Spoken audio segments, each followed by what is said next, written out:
Hi friends and families, welcome back to my channel. Happy Pongal to all my friends and families. Okay, நம்ம 2 days-ஆ pregnancy related video போடல. நான் சும்மா vlog தான் போட்டிருந்தேன். இன்னைக்கு நம்ம ஒரு முக்கியமான டாபிக் பத்தி நம்ம பேச போறோம். என்ன அப்படி கேட்டீங்கன்னா, உங்க எல்லாருக்குமே இந்த டவுட்ஸ் இருக்கும். பிரெக்னெண்டா இருக்கிறவங்க எல்லாருக்குமே பிரெக்னென்ட் ஆக போறவங்களுக்கு இப்போ நான் என்ன சொல்றது, இப்போ டெலிவரி டேட் நெருங்கிட்டேன். ஸோ அவங்களுக்கு கூட அந்த டவுட்ஸ் இருக்கும். இது அவங்களுக்கு தான் மெயினாக அந்த ஒரு டவுட்டே வரும். ஓகேங்களா, நம்ம என்ன பார்க்க போறோம் அப்படின்னா, when is the right time for intercourse during pregnancy பற்றி தான் பார்க்க போறோம். எந்த டைமிங்ல நாங்கள் எந்த டைமிங்கில் இன்டர்கோர்ஸ் வச்சா நமக்கு எந்த விதமான பிரச்சனையுமே இல்லாமல் இருக்கும்.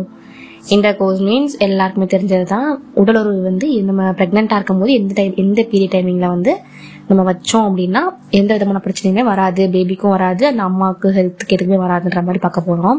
இது முக்கியமான டாபிக்ங்க, மறந்துடாமல் கிளியராக ஃபுல் வீடியோ பாருங்கள். ஏன்னா இது நீங்கள் பாதி கேட்டிங்கன்னா உங்களுக்கு நான் நிறைய விஷயம் சொல்லியிருக்கேன், அதனால் நீங்கள் தெரிஞ்சுக்காம போயிடுவீங்க. அதுதான் சொல்ல வரோம். நம்ம வீடியோக்குள்ளே போகலாம். ஆனால் இது பேபியோட ஹெல்த்துக்குமே நம்ம ஒன்று பண்ணுறதுக்கு முன்னாடி, எதுவுமே பண்ணுறதுக்கு முன்னாடி பேபியோட ஹெல்த்தையும் பார்க்கணும், ப்ரெக்னெண்ட்டாக இருக்கிற நம்ம ஹெல்த்தையும் பார்க்கணும். ஓகேங்களா, நம்ம எதுவுமே தெரிஞ்சுக்காம அவங்க இருந்தாங்க இவங்க எப்படியா இருந்தாங்க அப்படின்னு நினைச்சு நம்ம மற்றவங்க கூட கம்பேர் பண்ணிட்டு நம்மளும் அசால்ட்டு கேர்லெஸ்ஸாக இருந்தோம் அப்படி இருக்கக்கூடாது. ஃபர்ஸ்ட் நம்ம என்ன பண்ணணும் அப்படின்னா, டாக்டர் கிட்ட கன்சல்டேஷன் வாங்காம நம்ம எதுக்குலையுமே இறங்கக்கூடாது. ஓகேங்களா, டாக்டர்கிட்ட போய் கேளுங்க. ஏன்னா அவங்களுக்கு தான் நீங்கள் டெய்லி செக்அப் பண்ண போவீங்க. Daily means weekly once or monthly once போவீங்கல்ல.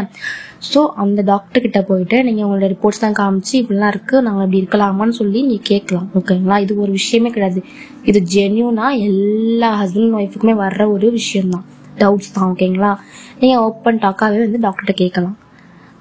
நீங்கள் கேட்டிங்கன்னா அவங்களே உங்களுக்கு ஒரு சொல்யூஷன் கொடுப்பாங்க. ஸோ நீங்கள் அப்படி இருந்துக்கலாம். நீங்கள் எதையுமே தெரிஞ்சுக்காம எல்லாமே இறங்காதீங்க. ஓகேங்களா, சரி வீடியோக்குள்ளே போகலாம். ப்ரெக்னன்சி அப்படின்ற ஒரு விஷயம் one of the most beautiful phase of life. ஓகேங்களா, நம்ம எல்லாருக்குமே தெரிஞ்ச விஷயம்தான். ப்ரெக்னன்சி அப்படின்றது ஒரு அழகான ஒரு விஷயம் தானே, அப்படி தானே? ஸோ அந்த டைமிங்கில் நம்ம என்ன பண்ணணும் அப்படின்னா, safety is the number 1 priority நம்ம நினைக்கணும். ஏன்னா நம்ம குழந்தைக்குமே ப்ரையாரிட்டி கொடுக்கணுமா இல்லையா? நம்ம கஷ்டப்பட்டு ப்ரெக்னெண்ட்டாக எத்தனையோ வருஷத்துக்கு ப்ரெக்னெண்ட்டாக இருப்பீங்க. ஸோ அவங்கெல்லாம் கேர்ஃபுல்லாக இருக்கணும். ஓகேங்களா, பெட் ரெஸ்ட்டில் இருக்கிறவங்க ரொம்ப கேர்ஃபுல்லாக இருக்கணும். இன்டர்கோர்ஸ் பண்ண சேஃபா, ஃபர்ஸ்ட் கொஸ்டின், இன்டர்கோர்ஸ் பண்ணால் சேஃபாக ப்ரெக்னெண்ட்டாக இருக்கும்போது. அது ஒவ்வொரு கப்புள்ஸ்க்குமே வர டவுட்ஸ் தான், இல்லைன்னு சொல்லவே மாட்டேன். சரி பார்க்கலாம், நம்ம என்னென்ன பண்ணணும் என்னென்ன பண்ணக்கூடாது அதெல்லாம் நம்ம ஷேர் பண்ண போகிறோம். ஃபர்ஸ்ட்டு, ப்ரெக்னன்சியில் 3 ட்ரைமஸ்டர் வரும். ஃபர்ஸ்ட் ட்ரைமஸ்டர், அதாவது 1ஆவதுலேருந்து 3ஆவது மாதம் வரைக்கும். செகண்ட் ட்ரைமஸ்டர் 4th மந்த்லேருந்து 6ஆவது மாதம் வரைக்கும். தேர்ட் ட்ரைமஸ்டரில் எப்படின்னா ரிமைனிங் மந்த் 7 to 10 மந்த் அப்படி வரும். ஓகேங்களா, ஸோ இப்படி தான் நம்ம என்ன பண்ணியிருப்போம் அப்படின்னா, மந்த்லி வைஸாக பிடிச்சிருப்போம், வீக்லி வைஸாகவும் 0 to 12 வீக்ஸ், அப்புறம் 13 to 27 வீக்ஸ், அப்புறம் 28 to நம்ம லாஸ்ட்டு அதுக்கு அபோவ் ஃபுல்லாகவே என்னதுன்னா தேர்ட் ட்ரைமஸ்டர் தான். ஓகேங்களா, ஸோ இப்படி தான் நம்ம என்ன பண்ணியிருப்போம் அப்படின்னா ஸ்ப்ளிட் பண்ணி வச்சுருப்போம். ஓகே, ஃபர்ஸ்ட் ட்ரைமஸ்டர்னா என்னன்னு கேட்டிங்கன்னா 1லேருந்து 3ஆவது மாதம், அதாவது 0 to 12 வீக்ஸ், 12ஆவது வாரம் வரைக்கும் தான்.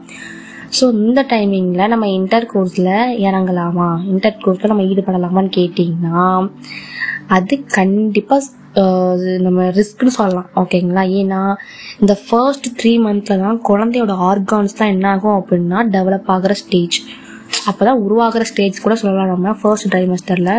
ஸோ அந்த பீரியடில் போய் நீங்கள் இப்படி இன்டர்கோர்ஸில் ஈடுபட்டீங்க அப்படின்னா கண்டிப்பாக சொல்லலாம்.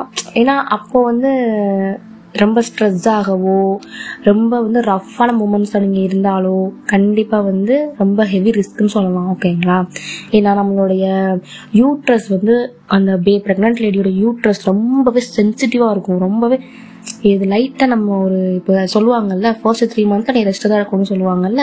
ஸோ அந்த மாதிரி பீரியட் தான் இந்த ஃபர்ஸ்ட் 3 மந்த். ஸோ அந்த பீரியடில் நீங்கள் ரொம்பவே ஸ்மூத்தாக தான் பிஹேவ் பண்ணணும். ஓகேங்களா, ஸோ சிக்னஸ், ஃபேட்டிக், அந்த ஹார்மோனல் சேஞ்சஸ்லாம் ரொம்பவே அப்போ இருக்கும். ஸோ இந்த மாதிரி விஷயங்களில் கொஞ்சம் ஈடுபடுறது, அந்த டைமிங்கில் ஃபிசிக்கல் டிஸ்கம்ஃபர்ட்டாக கூட நீங்கள் நிறைய ஃபீல் பண்ணுவாங்க. அந்த ப்ரெக்னெண்ட்டாக இருக்க ஃபர்ஸ்ட் 3 மந்த்தில் நீங்கள் இந்த கோர்ஸில் இருந்தீங்கன்னா. ஸோ நீங்கள் எதுவுமே அந்த டைமிங்கில் டாக்டர்கிட்ட கன்சல்டேஷன் வாங்காமல், கன்சல்ட் பண்ணாமல், டாக்டர்கிட்ட எதையுமே கன்சல்ட் பண்ணாமல் நீங்கள் பண்ணவே கூடாது. ஓகேங்களா, டாக்டர் என்ன சொல்கிறாங்க, அவங்க ஹெல்த் ஓகேனா அவங்கள்ட்ட வந்து கேட்டுட்டு நீங்கள் டிசைட் பண்ணிக்கோங்க. ஓகேங்களா. செகண்ட் ட்ரைமஸ்டரில் என்னது அப்படின்னா வந்து 13 to 27 வீக்ஸில் எப்படி இருக்கும் அப்படின்னா பேபியோட க்ரோத் நல்லாவே செட்டில் ஆகியிருக்கும். ஓகேங்களா. அப்படி தானே. ஏன்னா நம்ம நல்லாவே அப்போ கொஞ்சம் இந்த வாமிட்டிங்லாம் இருக்காது, நல்லாவே நம்ம ஃபீல் பண்ணுவோம். மெனி விமன்ஸ் வந்து கொஞ்சம் எனர்ஜெட்டிக்காக ஃபீல் பண்ணுவாங்க, நல்லாவே பிரிஸ்காக ஃபீல் பண்ணுவாங்க.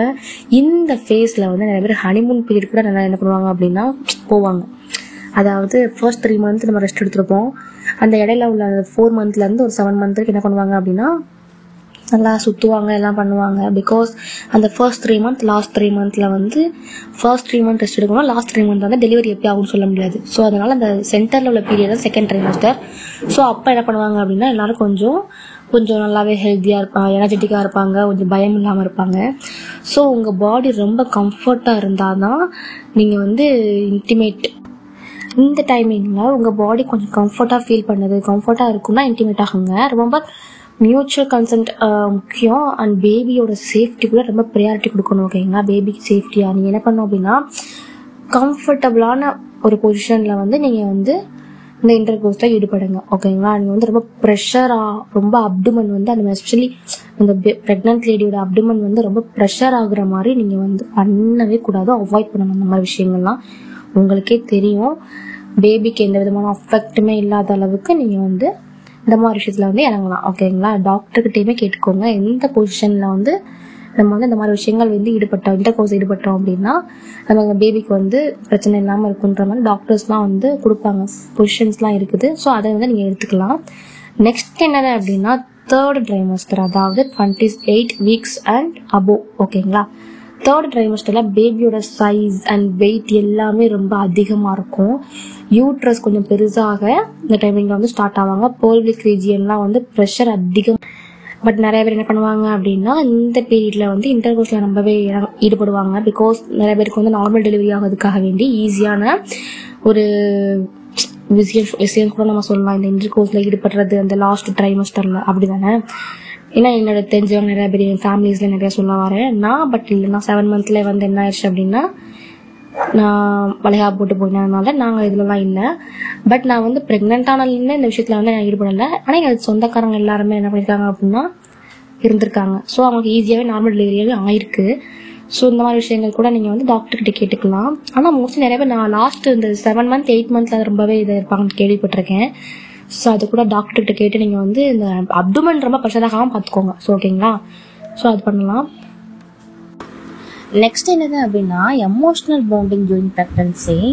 நீங்கள் ப்ரெக்னெண்ட்டாக இருக்கும்போது ஃபிசிக்கலாக மட்டும் நீங்கள் வந்து சேர்ந்து இருக்கிறத காட்டிலும் நீங்கள் எமோஷ்னலாகவுமே வந்து கனெக்ஷன் வந்து க்ரியேட் பண்ணணும். ஓகேங்களா. ஏன்னா ஹார்மோனல் சேஞ்சஸ்னால ரொம்பவே மூட் ஸ்விங்ஸ் வந்து டைமிங்கில் வரும்.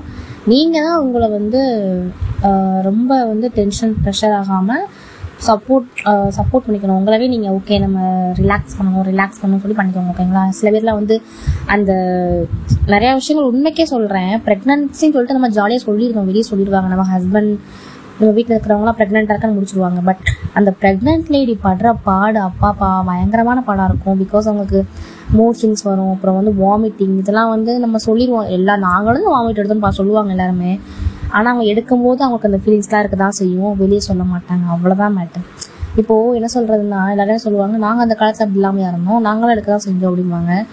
ஆனால் அவங்க வந்து இப்போ பேசுவாங்க, அப்படி அந்த வயசானதுக்கப்புறம் பேசுவாங்க. அதுக்கு ஆனால் அந்த டைமிங்கில் அவங்க வந்து எப்படி இருந்தாங்கன்றது வந்து அவங்க சொல்லவே மாட்டாங்க.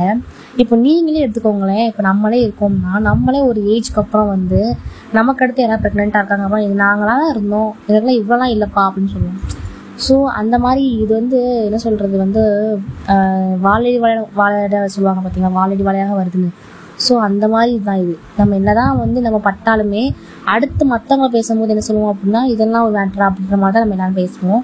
ஸோ அப்படி பேச வேண்டாம். ஓகேங்களா. போத் பார்ட்னர்ஸ் ஃபீலிங்ஸை வந்து ரெஸ்பெக்ட் பண்ணுங்க. இப்போது ஒருத்தவங்க வந்து நமக்கு இன்டிமேசி வேணாம், இன்டர்கோர்ஸ் நீங்கள் பண்ண வேண்டாம் அப்படின்னு சொன்னாங்கன்னா இன்னொருத்தவங்க வந்து ஃபோர்ஸ் பண்ணக்கூடாது. ஓகேங்களா. மியூச்சுவலாக வந்து கம்ஃபர்ட்டாக வந்து இருங்க. நீங்கள் 2 பேருமே வந்து ப்ரையாரிட்டி கொடுங்க. 2 பேரோட இதுக்குமே வந்து ப்ரையாரிட்டி கொடுங்க. என்னால் முடியலை, ஓகே எனக்கு வேண்டாம்ன்ற மாதிரி நீங்கள் வந்து விட்டு கொடுத்து போகிறது நல்லது. ஓகேங்களா. ரொம்பவே ஃபோர்ஸ் பண்ணக்கூடாது இந்த பீரியட் டைமிங்கில் மட்டும், ப்ரெக்னன்சி டைமிங்கில் மட்டும். ஓகேங்களா. லாஸ்ட்டாக ஒன்று சொல்லிக்கிறேன், டாக்டரோட கன்சல்டேஷன் தான் உங்களுக்கு வந்து இருக்கிறதுலே ஒரு பெஸ்ட்டான ஒரு விஷயம்.